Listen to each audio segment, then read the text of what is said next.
So, my friend, the floor is all yours. Thank you very much. It's an absolute privilege to be here. I really feel like I'm with friends. I'm just going to share my screen, and hopefully this is all working well. You can all see my screen, and there's no strange glitches or anything going on. Wait 1 second. I'm just going to do it again and share the other screen. There we are.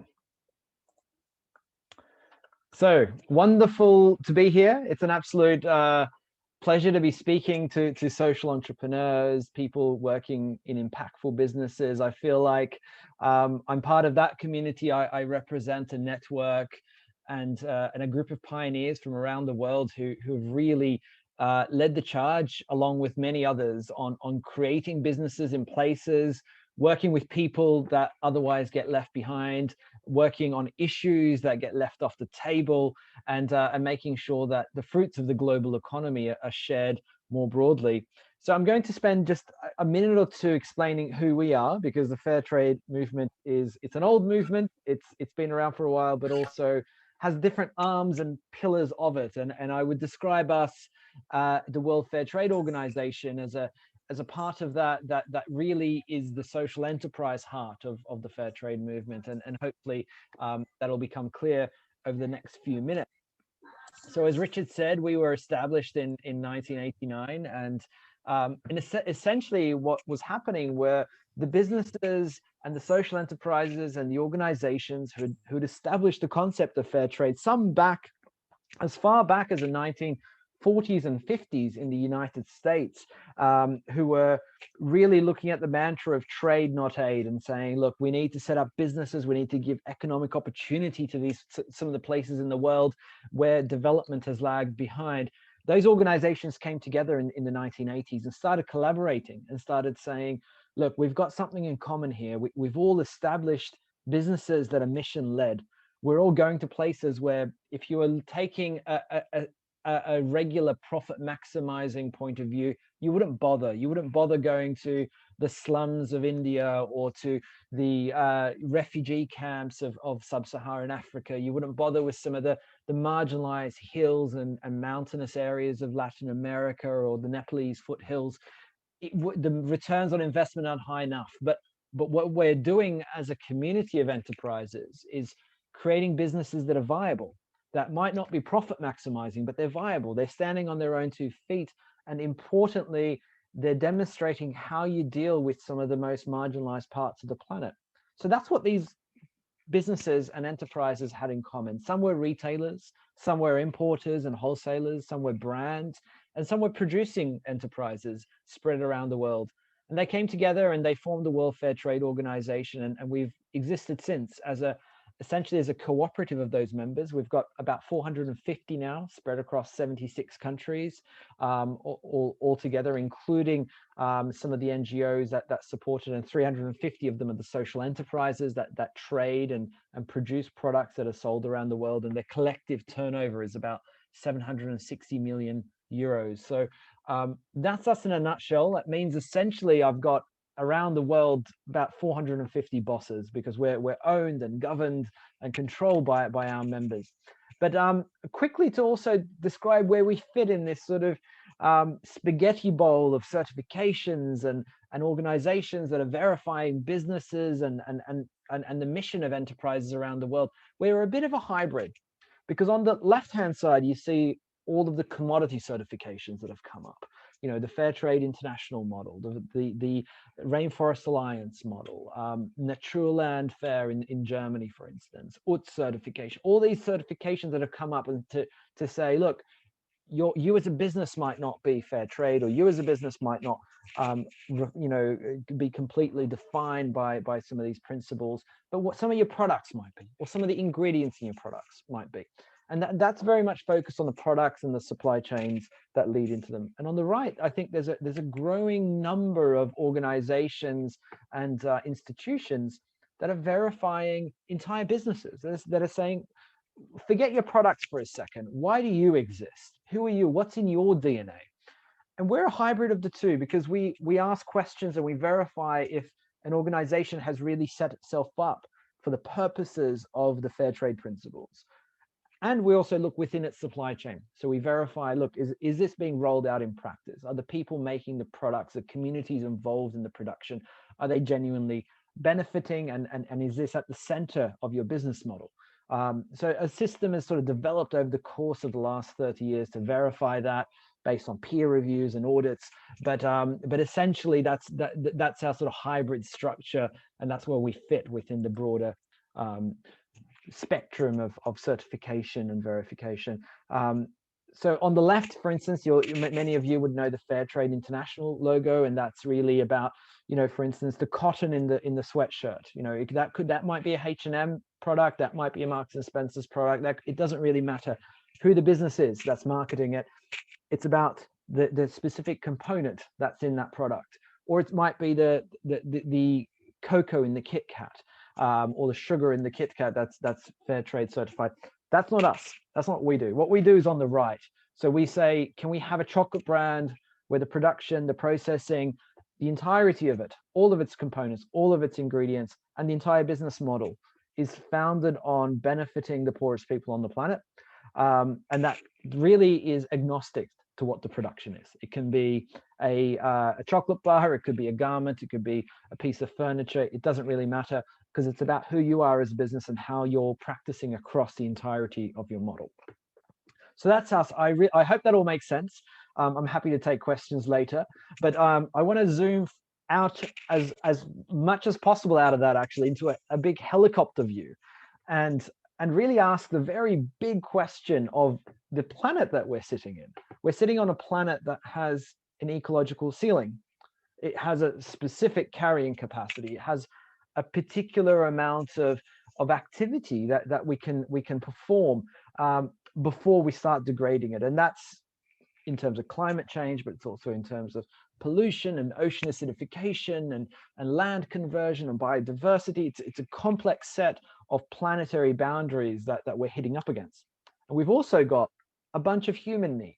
Us as a species on this planet, we need food, we need livelihoods, we need healthcare, we need water and energy, we need economic activity to live dignified lives. And the reason I'm showing this is because I think it's a useful framework to remind us of why we as a community, and I mean the broader movement of social enterprises, exist. Because I think we're part of this quest to get business into that safe and just space for humanity that is laying beneath the planetary boundaries, but above the social foundations that our planet needs. This is a framework by my good friend Kate Rayworth, who lives around the corner here in Oxford, who worked at Oxfam with me many years ago to develop it. It's a model called Donut Economics. If anyone's interested, I'm sure many of you have heard of this, and it's a famous book and TED Talk that sort of accompanies it. But it's a useful framework that reminds us of where the roadmap is, where we're trying to get to, and what we need to do to get there. But we're not getting there. We're way off track. We're hugely, as a species and as an economic system and as a social system, we are not meeting our planetary boundaries. We're stretching them on nearly everything that we can measure at the moment, from climate change to biodiversity. We're overusing the Earth's natural resources at an unsustainable rate, while we're also under-delivering on what people need. So we're overspending our budget and under-delivering on the results that we want to generate, the social results. So people, around 800 million people are still hungry in this world. We've got huge amounts of issues in healthcare and water and access to energy. So there's something broken currently. And the reason that I think is relevant to us as people involved in businesses and social enterprises around the world is that I think we are an experiment of how to get inside this safe space for humanity. And it sort of is a reminder of the kind of business models we're going to need to get there. When we look at where the mainstream economy is, and I think it's useful for us to position ourselves in comparison to the mainstream model. We've got to a point with the mainstream corporate model where increasingly it is obsessed with maximizing returns and extracting returns to shareholders. which has a growth dependency to it, which requires constant economic growth, sales growth, and consequently with the current production models, increasing footprint, ecological footprint on the planet, and has also led to huge amounts of inequality growth over the last few decades. This sort of plays out in terms of the distribution of profits, for instance. A huge amount of a huge amount of corporate profits used to be reinvested within the enterprise in a much more useful way that would create other social and environmental benefits. We got to a point where there's been a ramping up of the extraction of dividends. And I think that's really what social enterprise is an alternative to, because the model that is at the heart of social enterprises, including the social enterprises in the World Fair Trade Organization, is a model where that isn't the primary concern. You're not making every management decision based on how do I maximize returns, what's going to happen to my quarterly profits, how do I get the biggest dividend checks, how do I make sure my board isn't impacted by a reduction of dividend projections, and how do we make sure that we deliver ever-growing profits as a business. That's not our goal. Our goal has always been, I think, by definition as a social enterprise community, to maximize social impact and be commercially viable. And I think there's a huge distinction there between being commercially viable and profit maximizing. And the two take us and humanity and our planet on a very different track, very different sort of ultimate end game. And I think that sort of that cartoon on the right sort of sums it up perfectly, that we're otherwise staring down a barrel of a future where, yes, the planet got destroyed, but for a beautiful moment in time, we created a lot of value for shareholders. That's I think, the thinking that we're trying to be an alternative to, whether we're explicit or implicit in the way we're doing that. So I think, there's a huge role for social enterprises in this. And I think the fair trade pioneers that I've mentioned from around the world have helped pave some of that. And I think other social enterprise communities and networks and models have also done the same, that they've helped demonstrate that an alternative economy is possible. For us, it's been based on these 10 principles of fair trade. And these 10 principles have come out of a focus on what, if you're doing business with some of the world's most vulnerable populations, if you're in a slum or a refugee camp, if you're working with marginalized people who are powerless, who've got least voice otherwise in their society or in their economy, how would you deal with them? How would you set up a business? How would you make sure that business is mission-led? How would you have your trading relationships? What would be your payment terms to those individuals, either as workers or as groups of producers organized in a cooperative or a producer organization? And essentially what's evolved over the last 30 years for us is how you build a business around those 10 principles of fair trade. I won't go into each of these in detail. Some of them will feel quite intuitive, like having long-term relationships with suppliers. So you're not chopping and changing and constantly holding negotiating leverage over your suppliers.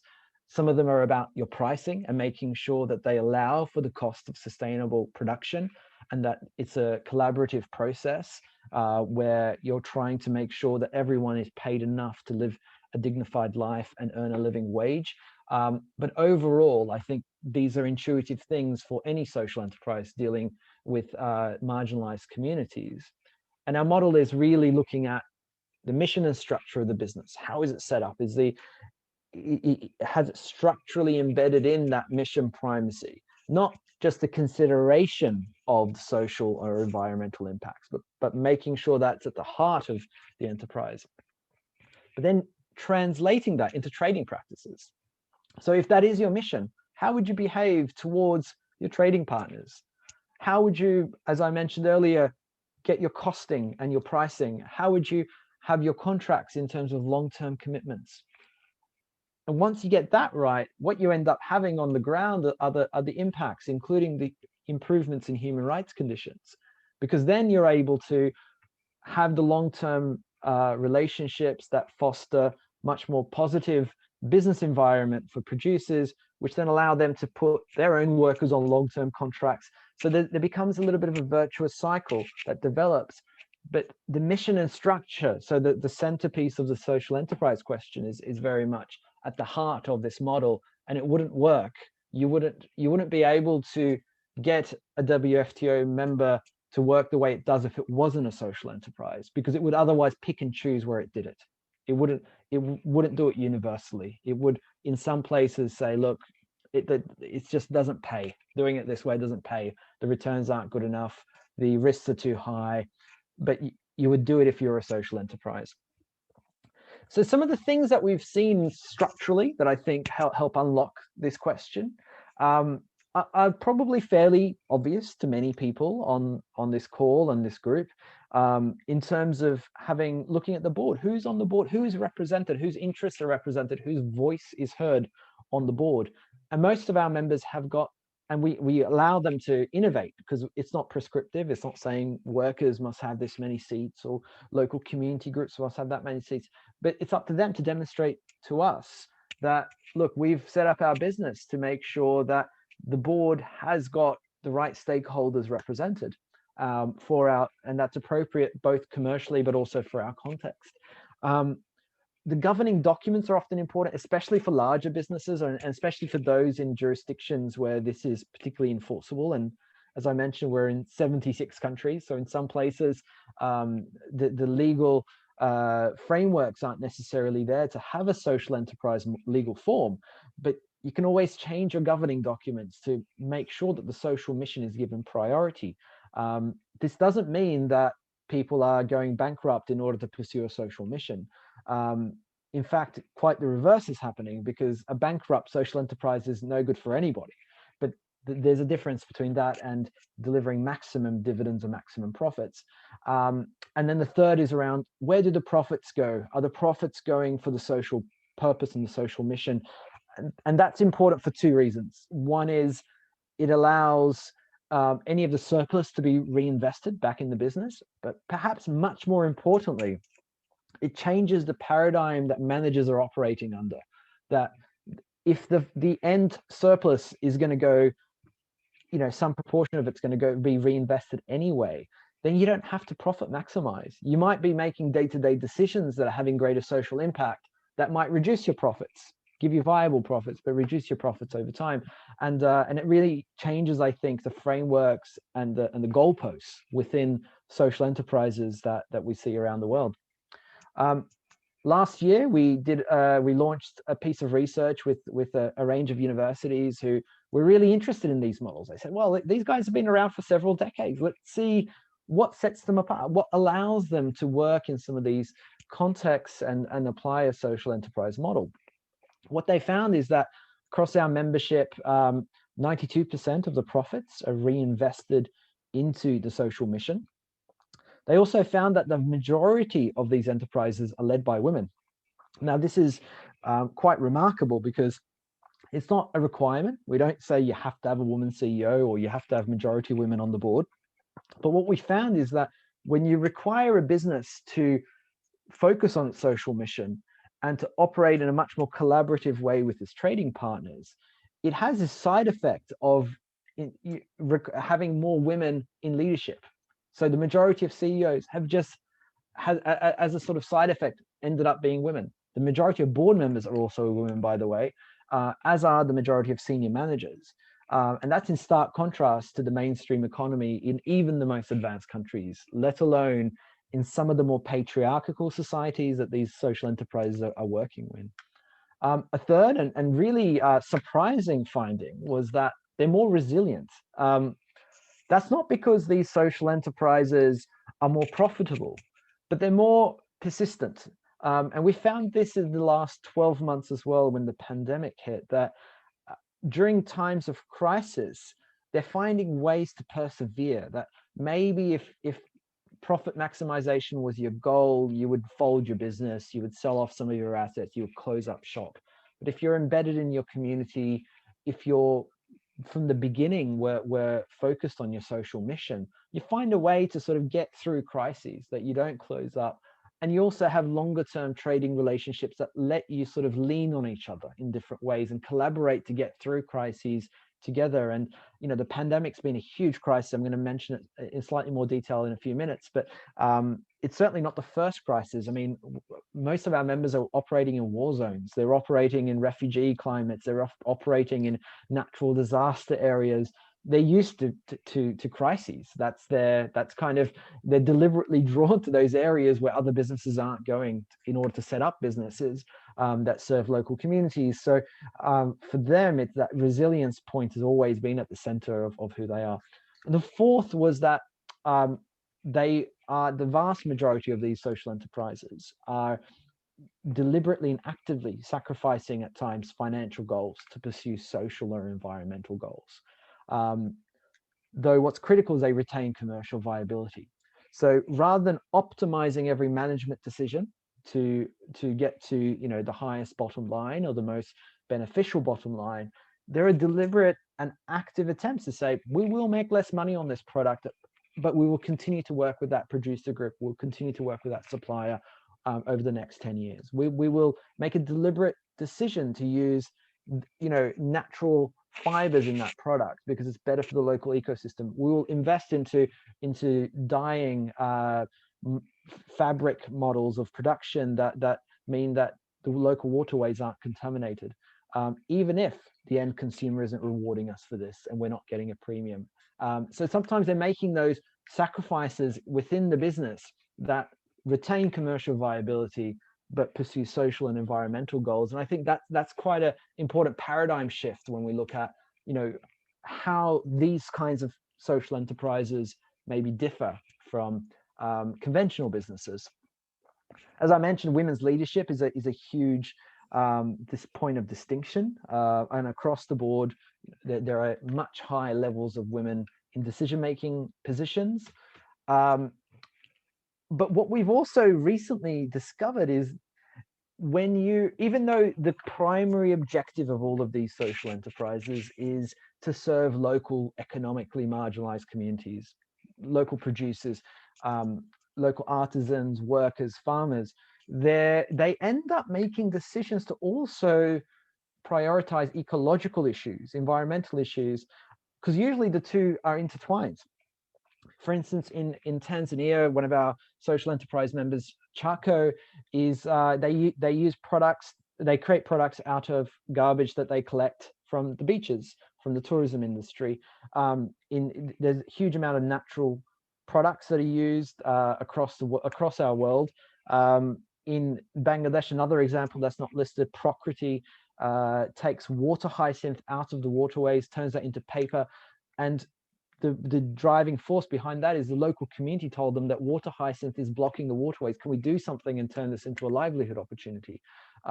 Huge amounts of handmade production that create much more low CO2, sometimes zero CO2 models of production, particularly in fashion. Recycling and upcycling is really on the up. In Sri Lanka, some of our members are doing plastic recycling, turning that into belt buckles and sunglasses and various other products.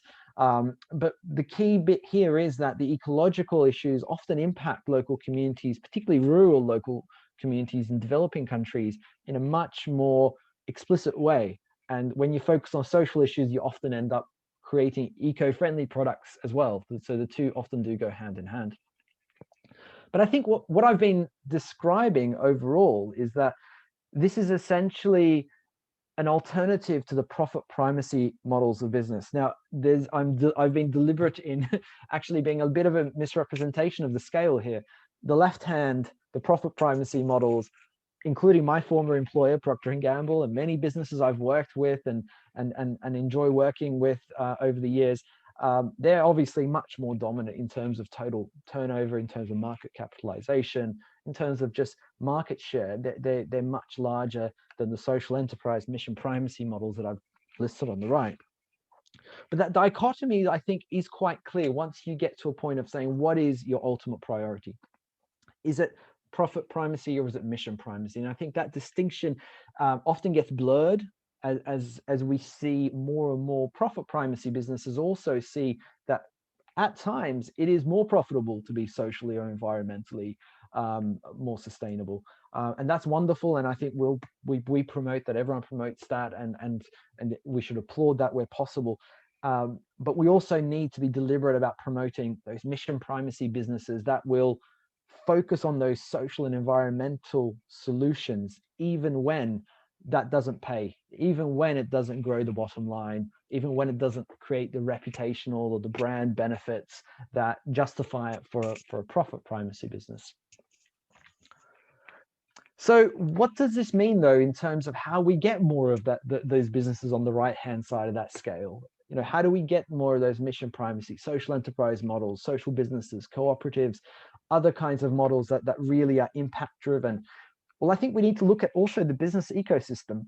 When we think about the financial system and where capital flows are going, how business regulations or accounting rules make assumptions about the kind of businesses that populate our economy, the way trade rules and tax rules and the way business schools are training managers, the legal forms available around the world, all of these factors of the business ecosystem make an assumption that profit primacy is the way. It's a natural way. It's almost like you know, a naturally occurring organism, that this is the only way business can be done, and this is the way we're accommodating them.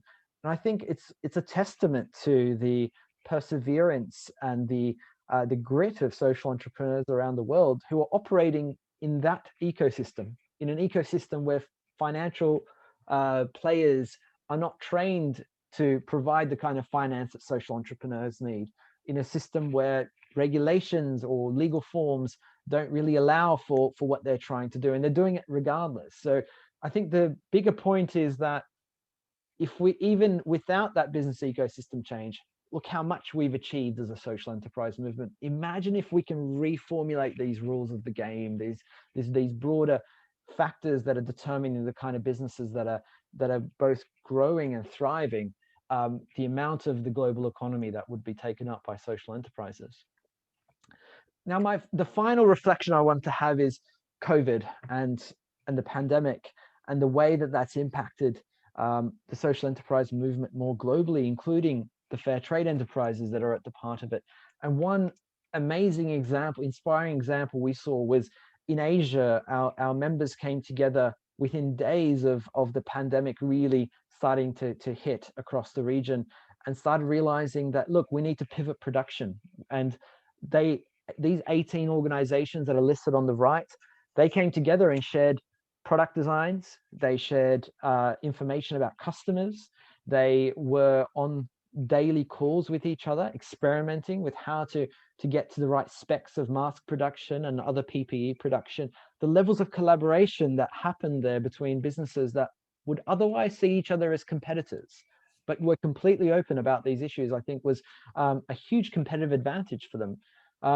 So they've also been coming together recently in a call to sort of build back fairer. And there's been a lot of people talking about building back better, but also being deliberate about saying, well, we need to change the rules of the game to make sure that social enterprises and fair trade enterprises are a part of the solution. Because if we look at the kind of challenges we face coming out of this crisis, the inequality challenges, the amount of entrenched poverty, food insecurity issues that we're likely to see, the health insecurity we're likely to see, we're going to need more enterprises like these that are reaching out and creating opportunities in some of the world's most marginalized communities. So one of the bit of momentum that's built around this for World Fair Trade Day, which is on the 8th of May, is to build back fairer. There's been a common statement and advocacy around the world to push governments to give very deliberate support to fair trade and social enterprises who are doing a lot of the heavy lifting of keeping communities going at the moment. And this is my final slide. And I just want to sort of have a reflection on who we are as a global social enterprise movement, and the fair trade enterprises that are a part of that. Is that, you know, there's a huge amount of collaboration that is possible, uniquely possible, among enterprises like ours, both in terms of production, like the masks that I gave the example of, in terms of market, and those are examples of social enterprises and fair trade enterprises going to market together, going to trade shows together, sharing information on market opportunities with each other, an on voice on sort of speaking up collectively around the world for their common cause and seeing each other as collaborators, not competitors. And I think having worked across different sectors over the course of the last 20 years, it's the thing that sort of is most striking for me, is seeing just to what extent all these organizations can really work together to solve both common challenges and individual challenges and try to present a common face for something that we're all facing together. I hope that's been useful. I'll end there.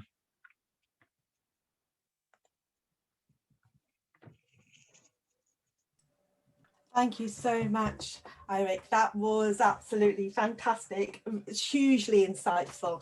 And I would just like us all to unmute ourselves and in sort of true SSE fashion, show our appreciation for a fantastic presentation. So thank you very much. Everybody got their mutes off? Oh my goodness, this isn't strange at all, is it? Okay. Well, thank you very much indeed. We are going to pick up some of those key points and open up to a question and answer session. What we'd like you to do is pop your questions in the chat, and then the questions will come through and I'll ask you by name if you would like to bring your question forward for Erinch. And whilst you're thinking about that, I'm going to first of all go to Alicia, who has our very first question of the evening. So if you'd like to go for it, Alicia, your question to Erinch. Thanks, Sally. I thought I'd gotten away with that by sending it to her so she could ask it. Thanks so much, Erinch. That was a really brilliant presentation. So much food for thought. And I guess I was really kind of thinking about the last half of the presentation, and you were talking about, everything's kind of set up for profit primacy. And I'm just wondering, based on your insight, what are some of the key things that need to happen so that we can all turn the dial even further and influence these profit primacy companies to veer towards mission primacy? And I guess what are things that happen at a governmental level, but what are things we can do to support that? Well, I think, everyone would agree. I mean, profit primacy companies are still made up of human beings, often very, very wonderful and lovely human beings that want to do good in their world and in their communities. And I think there's a lot of opportunity to be able to partner with them, both as supply chain partners, but also in terms of other kind of corporate partnerships that allow us to spread the model of social enterprise. I think the consumer pull is very important as well. And we've seen, our colleagues at Fairtrade International and the Fairtrade Foundation, they do wonderful work in lending a product label to global corporations that might want to source very specific ingredients or products on fair trade terms. And over the years have made a huge difference. And I think that's a huge part of it. I think also, if you think of all the different hats we wear as human beings, we might be employed by these organizations, we might be consuming their products, we might be investors in them directly or indirectly through our pension funds. And I think organizations like Share Action play a huge role in shifting the conversation in corporate boardrooms. But I think also we need to think a bit boldly about which businesses will populate our economy, because the average company lives for between 10 to 13 years. I mean, in 20 years' time, the companies that will dominate our global economy have not been born yet. We can decide on their institutional structure. We don't have to ramp them up into a profit primacy model and then influence them back again through whatever levers we have. I mean, the businesses we have currently in the world, we've got these options and these levers of, investor pressure, consumer pressure, workers, business case for sustainability, etc. All these different ways of working. But at the same time, I think the role of industry policy and citizens' voice is going to be really important for saying, well, we actually want to give a leg up to these other alternative enterprise models that are maybe born to begin with and are designed to put social and environmental issues first. Okay, thank you. Thank you very much.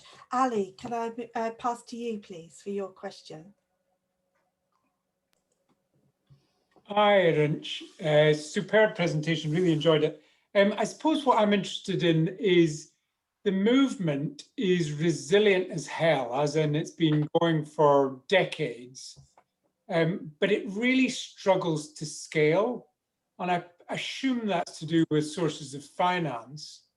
Given that the social investment community is getting its act together and there's, much more social investment on offer than there used to be, is that going to unblock things? Is that going to allow genuine scale, or are there other blocks to really this movement, taking a proper seat at the table and beginning to really scale? Yeah, I mean, I see two things, and I'm informed here by, those really inspiring social entrepreneurs and leaders that are in some of the toughest places. And when I came into my role 3 years ago, I was sort of asking them this question of how do we scale? So I was in India talking to my friend Matthew John, who runs Last Forest. It's a forestry enterprise, a few sort of retail outlets in India, who also exports forestry, natural forest-based products like soaps and foods across the world. And he said to me, Erinch, why do you keep trying to get me to be 100 times bigger? Why don't you make 100 of me instead? And and maybe the question of scale is a question of replication. And if we look at biomimicry and how the natural world operates, doesn't turn a forest into a massive tree. Like, it makes lots of organisms that sort of are regenerative and that are feeding each other and that are working together collaboratively. And I think that's a useful analogy for me in terms of scale, is that some of these organizations, they might not be at the scale of a multi-billion-dollar corporation and maybe face some cost pressures as a result. But in terms of social and environmental impact, maybe they are at optimal scale. And some of them have reminded me of that. If you corporatize me and you make decision makers abstract from the place where they have impact, and you have a head office in Atlanta and people flying around the world trying to figure things out and put things in spreadsheets and understand social and environmental impact, you take away that human dimension where I run into the guy at church whose life I'm impacting through my decisions every Sunday.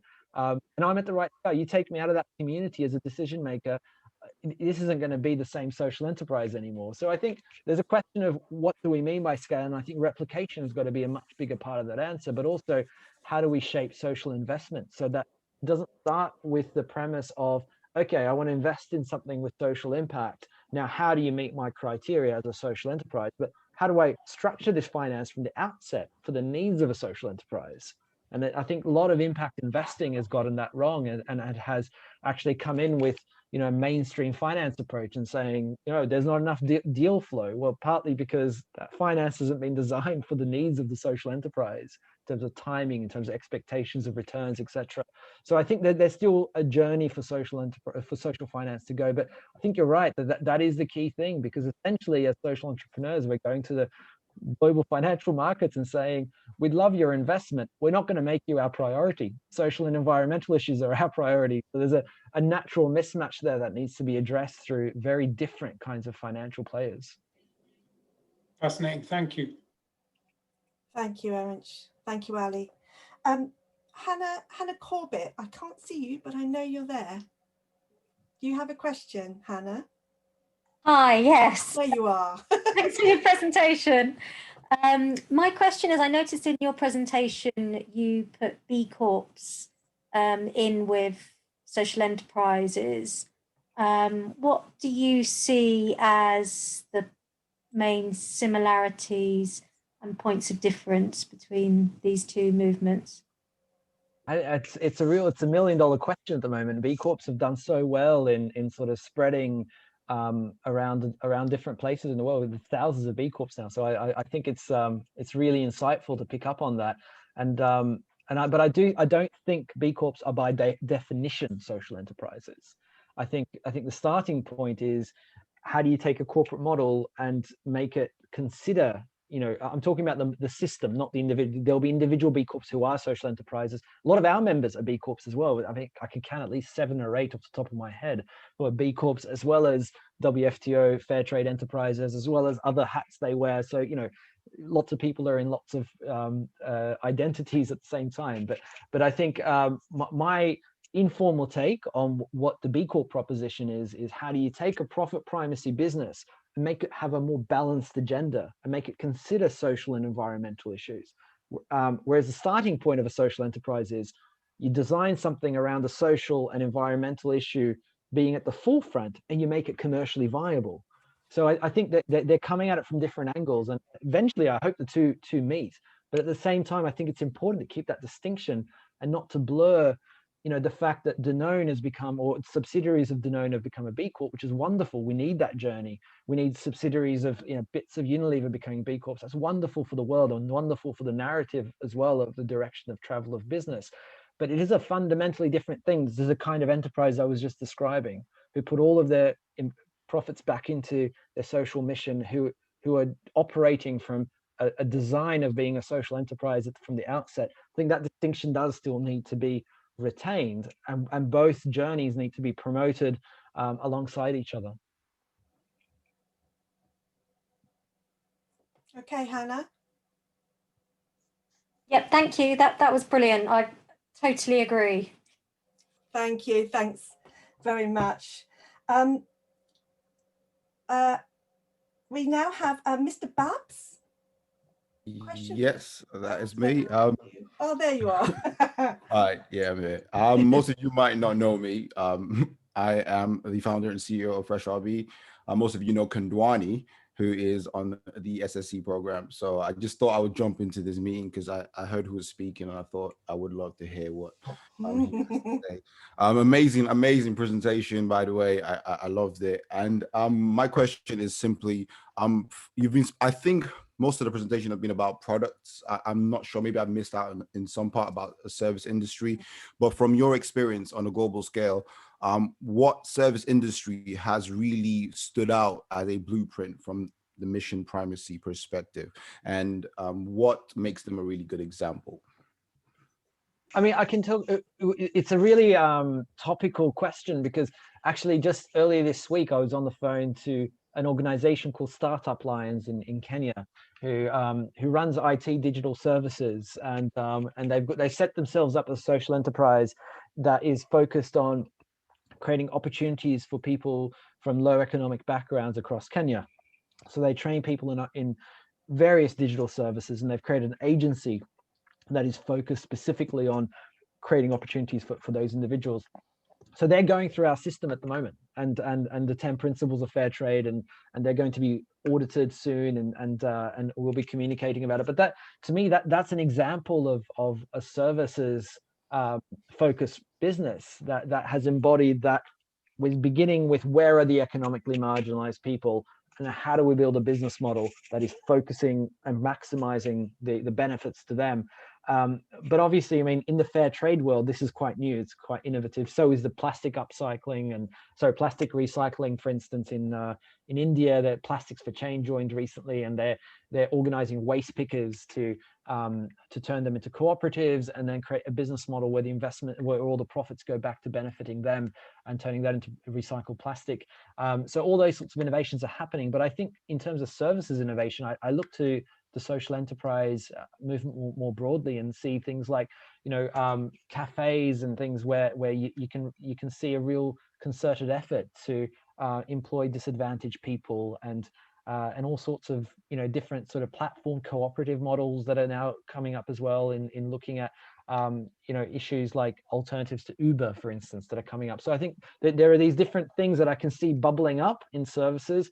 I haven't seen an organization that necessarily brings all that together globally, the same way the fair trade movement maybe does that with food and other products. So yeah, I think we'll be watching that space quite keenly in coming years.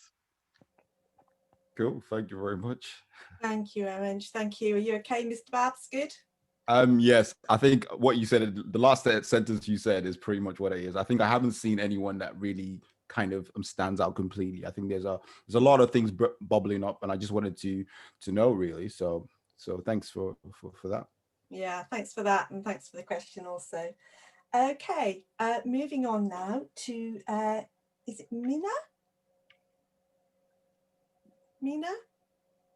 Oh, there you are. Yes, I can see you. Would you like to pose your question? Yes, hello. So I was trying to unmute myself. I know the feeling. It's fine. You're amongst friends. I've got a question about competition and how you deal with competition, namely with the all the other fair trade marks that have cropped up, such as Rainforest Alliance. Does that dilute your brand? Does it confuse the customer? Is it greenwash from the other? Is Rainforest Alliance a greenwash by some other corporations?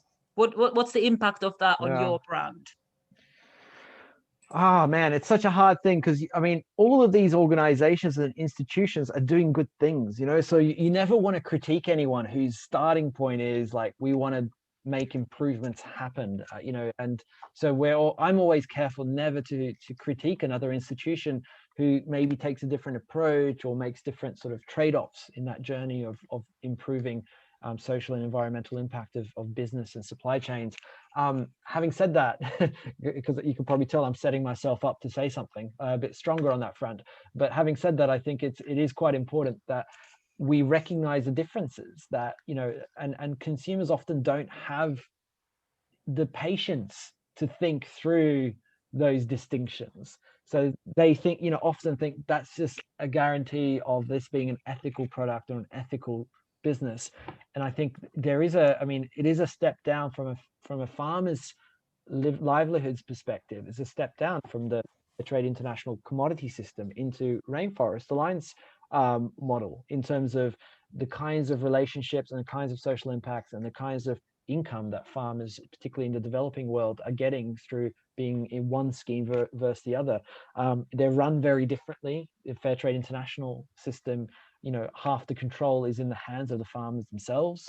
So I do think that there is, you know, some negative impacts of the proliferation of some of these labels. There's a different presentation I was doing earlier in the week where we're looking at different labels on the rise and the proliferation and the growth of these, you know, labels and the amount of confusion many consumers face. If you ever go to like a food or agriculture event, there's one in Germany that happens every year called BioFAC, where the global organic movement kind of comes together, and we attend lots of organizations that I think I counted 150 different product labels last time I went there. And I think we're getting to a point where consumers are switching off, and I think it is going to be a concern, and we're going to have to you know, stop some of this proliferation and get to a bit of consolidation in the way that we communicate and start having distinctions of saying, okay, this one is really focused on animal welfare, this one is really focused on the livelihoods of the poorest people, this one's really focused on something else. And yeah, I think I do worry we're going the wrong direction with the proliferation and the confusion we're creating. Thank you. Thank you, Erinch. Okay, Mina, you happy with that? Okay, can we move now on to Thai? Is it Thai? Is that how you pronounce your name? I do apologise if it isn't. It's okay, it's Tui. Oh, excellent. I get called all sorts. I'm used to it. It's fine. So do I, Tui. Yeah, I know. Thanks for the presentation. Just something I like to ask based on your experience, really. So, you know, I think increasingly our companies are starting to have to collaborate, don't they? Because there's competitive advantage. So what sort of pitfalls have you seen when a big one collaborate with a little, you know, a much smaller ones?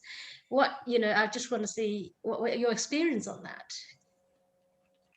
Yeah, I mean, it's really it's very difficult, I think, sometimes for a company who is whose supply chain managers are very used to dealing in a particular way when they come across a social enterprise or they come across a small fair trade group that they buy from, because their regular ways of working, just in terms of the way they do their financial checks, the way they do even their product quality checks, is the kind of broader sort of paperwork they might require, all at a different scale. And I think sometimes there is a bit of a double-edged sword that when we increase standards and increase requirements on big companies, they push those requirements down into their supply chains, which then pushes out the smallest suppliers and gives an advantage to the bigger ones who can employ large sort of teams of administrators and supply chain experts, etc., who can get the right paperwork and get the right accreditations, etc. So it does that's one, is just the weight, I think, of some of the bureaucracy to get into a supply chain of a global corporation. But the other is obviously just the difference in negotiating stance, and once you get to a point where you're over dependent on one customer, it could create a huge problem when that customer moves over because of, I don't know, exchange rate changes, or because of some other consideration in what they where they're going to source from. So it can completely make or break like a social enterprise that's in the supply chain of a global corporation, which is why I think it's really important that we don't just, the ask can't just be, hey, big corporate, please buy more from social enterprises. It's got to be, hey, big corporate, change the way you buy so you can include in a more sort of sustainable way social enterprises in your supply chain and in your procurement more broadly, because they're not designed. I mean, that's another, if I had one more box in that business ecosystem, that would be another box to add. The supply chain requirements and corporate procurement requirements, public procurement requirements as well, by the way, not just corporations, but getting government contracts is a very different ball game. And a lot of our members struggle to get into that sort of field. So I think, beginning that design process of the processes of starting point of saying, I want social enterprises because they're going to do the heavy lifting of sustainability. Now, how do I change the way I buy? How do I change the way I commit? How do I change the way I practice trade? Yeah. Okay. Lovely. Thank you. Thank you very much. Thank you both very much indeed. Can I bring Charles in now? Charles, do you have a question? Are you there, Charles? Yeah, sorry, no, it wasn't actually a question. It was to do with this whole thing about scaling. The sort of don't grow me, replicate me bit rings true for me. I've been doing a lot of research and work for the West Midlands in the UK about growing the social economy. They're committed to doubling it, which is fabulous, and they've even given me the job of writing the business plan to do it, which is even better. But that when we talk to social entrepreneurs who've either grown or those who haven't grown, and we ask them what the factors were or what are the barriers, it's sort of, well, I want to get a certain size so I'm sustainable, but don't make me bigger than that, because then I lose the touch, I lose the sort of the connection with my social mission. So what you said there about sort of don't grow me, replicate me, rings really, really true to what I'm hearing. It's food for thought, I think, that one. Yeah, thank you, Charles. Absolutely. Marvellous, thank you. Can I bring in, is it Tamla? Yeah, it's Tamla, as in Motown, I'm afraid. Strange. Yeah. So I head up Mission Me, which is a social enterprise for young people in rural communities in the UK. And our biggest challenge is around sort of rural poverty and the poverty of opportunity. So it's National Careers Week next week. And I love the stats that you showed. I've shared them on Twitter about, more than 50% are women CEOs. We have lots of conversations about this inside our organisation, but also in schools that I work with. What can your organisation and the SSE do to help position social enterprises as viable business models for these young people to go into? Because right now, they've basically got the opportunity of going into sort of the caring industry, working for local governments and things. It's very, very limited, and they're really, really innovative. And I think this would be the perfect place for them to go, where we know that they're going to be equally represented. Yeah, I mean, it's such a hard question because it's got two, well, one is how do we bring people in, and two is how do we create a space for them? Because we need to grow social enterprise as an employer. We need to find ways and then that leads you into the market question of how do we get the sales and the turnover to sustain a much broader range and larger range of social enterprises. So I can't agree more with you, Tam. It's absolutely critical. And I think the starting point also business schools. I think a lot of business schools don't have this on their radar as training people to even lead social enterprises, let alone work for them. I think you're right that in terms of awareness raising through schools, it's absolutely critical, and the fair trade movement's done a lot of that as well over the years, over the decades.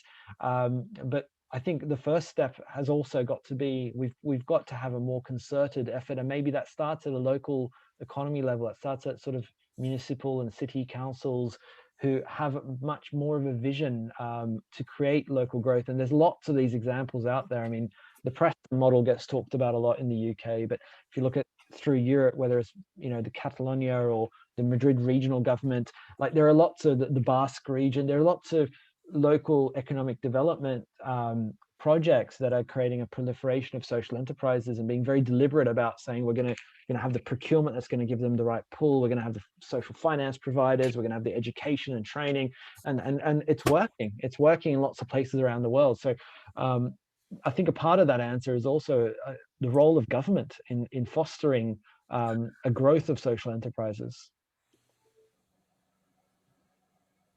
Pamela, let me just chip in from SSE's point of view. I think the role of government, if you think back to the crash of 2008, the financial crash, and the then Labour government did a huge scheme, which was called the Future Jobs Fund, to try and create jobs. And they looked to the social enterprise sector to deliver those jobs. I think that was a wonderful thing to do. And hopefully in the coronavirus response, the current government will do the same and look to partner with the social enterprise sector to deliver those jobs. But I always scratched my head back in 2008 why they had the Future Jobs Fund and they didn't have the Future Self-Employment Fund, because we need to create enterprises and we need to have people leading new initiatives, not just creating apprenticeships and jobs within existing enterprises. And so certainly, I think we need to lobby hard, government, to play their part in catalyzing the wonderful opportunities. And secondly, in terms of women leading social enterprises, I mean, 67% of SSE enterprises are led by women, which we're so proud of. And I'll turn to a female colleague in SSE to add their perspective on this. But I've spoken at previous conferences about women in social entrepreneurship and why that works so well for women in social entrepreneurship. And we think anecdotally, there's something about social entrepreneurs who are driven by sometimes primary lived experience. So in other words, you know, something they've been through themselves, they then can engineer a solution to and build that. But interestingly, that's fairly gender blind, as in men would bring those ideas to the table if they'd been through something as well. What's interesting is women will bring to the table secondary lived experience. So in other words, something that's not happened to them, but maybe friends or family or neighbor or community, whereas men seem more reluctant or feel less legitimate bringing those ideas to the table.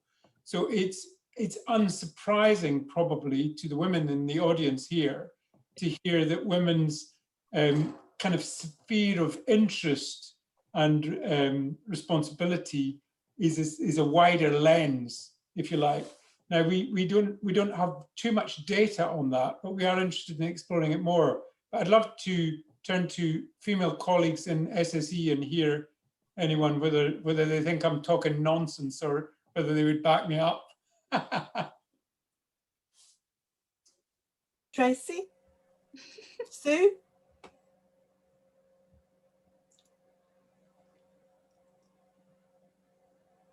I mean, in Scotland alone at the last census, I think it was 65% were women in social enterprises, and I think it reduced to 63.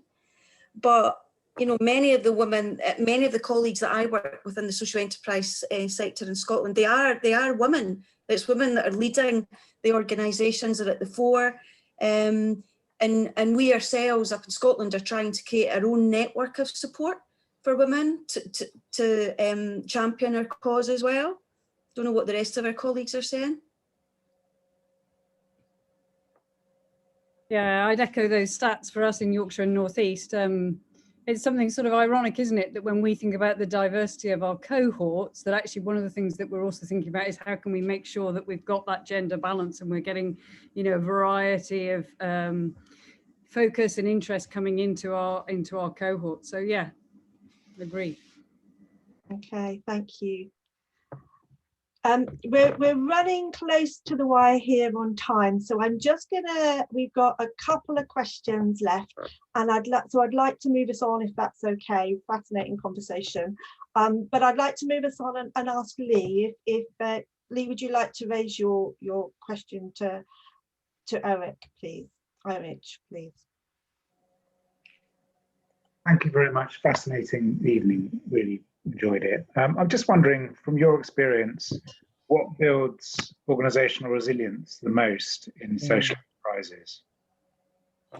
Yeah, I mean, it's a tough one because I'm going through my head now on the Rolodex of social entrepreneurs that we work with around the world, and there's a couple of things that pop up. One is there's always a couple of people who just stubborn as hell, you know. They're not going to let this thing, they're not going to let it fail. They're gonna just scrap and claw and find ways to get through financially when a crisis hits. And I think that that individual grit is really critical. I also see the ones that are doing, you know, so if we look at the last year, we have members who have increased their sales significantly. We also have some that are really struggling and close to the wire, but the ones that have increased their sales really ramped up their collaboration. So they joined more platforms. They just got on the phone to more potential business partners. They worked with other peers to develop new products, but they also, you know, they also innovated kind of quicker than most of the others. I mean, it's probably a cliche now, but what's happening, I think, with the pandemic is, you know, anything that was a trend that was going to maybe in the next 5 years get rolled in is happening now, whether it's e-commerce or it's new kinds of supply chain innovations or use of big data. And I see, I'll ask that question, for instance, it just feels like everything that, you know, we had 6 years to transition, you've now got 6 weeks. You know, suddenly all of our members had web shops up within a month. And those that really moved fast and adapted and let go of things and realized the change was profound are the ones that moved faster. The ones that, you know, the 18 that immediately said within a month of the pandemic being, even before it being announced as a pandemic by the World Health Organization, those 18 said, we're going to change our production. We used to make clothes, we'll make masks now. You know, those are the ones that well, all of those 18 increased their sales last year. They also had web shops. They also had new supply partnerships to sell face masks around the world, including to local public authorities, and set up, you know, local retail opportunities when they were maybe particularly only export focused. So the ones that really just were a bit unsentimental, I think, as well as the ones that just collaborated much more and had that gritty kind of persistent one or two leaders that weren't going to let it go. Thank you so much. Yeah, makes a lot of sense. Thank you, Erinch. Thank you, Lee. Okay, one very final question, I think, from Ali. You had a question on big data tech. Do you want to pick that one up? Yeah, I mean, I think Erinch kind of touched on it there. It's such a fundamental shift in terms of what we're going through for business leaders and the opportunities of big data or tech. And I'm just wondering if there's anything in particular you would see the fair trade movement being able to wrestle that and take advantage of that and benefit from it. Anything in particular you would pull out? Yeah, I mean, e-commerce has been a really interesting journey for us. I mean, it's not like no one did e-commerce before the pandemic. You know, a lot of people had web shops. We had various partnerships with e-commerce platforms, both B2C and B2B platforms around the world. But I think what's really interesting is the logistics partnerships that are now necessary. Like, there are a whole bunch of providers of logistics services you can go to, but the partnerships in terms of our members in one country playing a logistics support role for a member in another country, that just took off recently. You know, we've got a whole bunch of refugee social enterprises who are now using Tradecraft's warehousing in Newcastle, in Gateshead, to get their products to different retail outlets and to get their products in terms of drop shipping to consumers. You know, that feels like a very fair trade and social enterprise solution to go, let's just have this deep collaboration. Let's figure out how we use the data we've got about what consumers are wanting right now and what kind of products you might want to have in the warehouse, because it's very expensive for someone to, you know, send a product from Tanzania that doesn't eventually sell. So that sort of deeper collaboration among supply chain partners, that feels very much like a unique kind of, you know, competitive advantage, I think, for enterprises like the ones that we all care for and support around the world. Thank you. Thank you. Thank you, Erinch. Thank you, Ali. We're going to call this Q&A session to a close now. I'm going to pass over to Richard. Before I do, I just need to say to fellows, stay on the line, because we're going to do some networking after this. I don't want you all disappearing on us. So with no further ado, over to you, Richard. Thank you, Sally.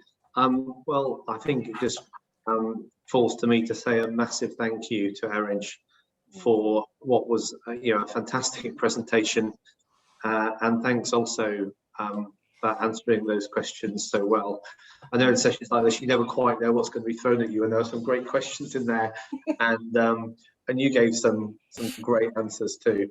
So thank you so much for being a part of this evening. I guess there will be one day, hopefully in the not too distant future, when networking means something other than staring at people on the screen with a glass of wine in your own hand or whatever you're going to do next. So I'm hopeful now we have a bit of a roadmap out of that, that the next event we do might be in person. Although I would say that actually we have seen some tremendous benefits of online events in terms of gathering people to participate who might not otherwise have been able to gather with us.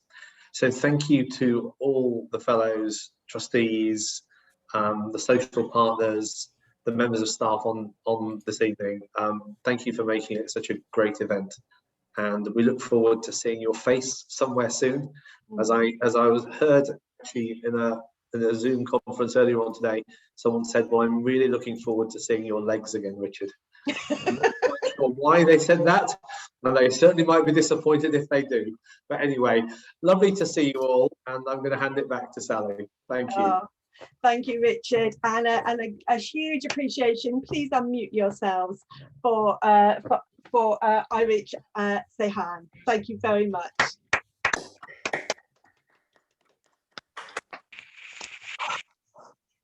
Okay. We're going to move on now to the